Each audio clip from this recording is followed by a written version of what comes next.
বরিশালের বাবুগঞ্জে গত ১৬ই মার্চ জাতীয় দৃষ্টি প্রতিবন্ধী সংস্থা বরিশাল জেলা শাখার উদ্যোগে ও বাবুগঞ্জ থানা নির্বাহী কর্মকর্তার সহযোগিতায় ৩০ জন হতদরিদ্র দৃষ্টি প্রতিবন্ধী ব্যক্তিদের মাঝে ঈদ সামগ্রী বিতরণ করা হয়েছে। বাবুগঞ্জ উপজেলার কাছাকাছি রহমতপুর ইউনিয়ন ভবনে এই কার্যক্রম অনুষ্ঠিত হয়। আজ এই দৃষ্টি প্রতিবন্ধীরা ঈদ সামগ্রী হিসাবে পেয়েছে 10 কেজি চাউল, চিনি, সেমাই এবং খেজুর আর তেল। তারা এই সামগ্রী পেয়ে তারা অত্যন্ত খুশি হয়েছে। এজন্য আমরা তাদের এই সদস্যবৃন্দদেরকেও ধন্যবাদ জানাচ্ছি, তারা কষ্ট করে এসেছে। বাবুগঞ্জ থানা নির্বাহী কর্মকর্তার কাছ থেকে ঈদ সামগ্রী পেয়ে উচ্ছ্বাসে ফিটে পড়েন উপভোক্তারা।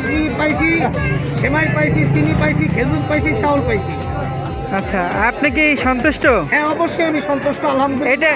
এটা কার মাধ্যমে পাইছেন? তবে এটা জাতীয় দৃষ্টি প্রতিবন্ধী সংস্থার মাধ্যমে। আচ্ছা, ঠিক আছে।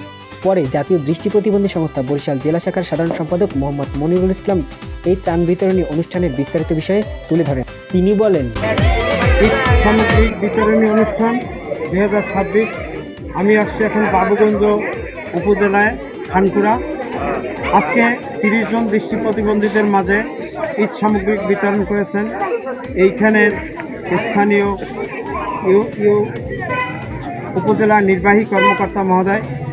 দৃষ্টি প্রতিবন্ধী অত্যন্ত তারা আনন্দিত এই ঈদ সামগ্রিক পেয়ে। আমরা তাদের জন্য দোয়া করি এই ধরনের সহযোগিতা যাতে আরও ভবিষ্যতে করতে পারে, দৃষ্টি প্রতিবন্ধীর শিক্ষা প্রশিক্ষণ পুনর্বাসনে উন্নয়ন করতে পারে। সেজন্য বর্তমান এই উপজেলা নির্বাহী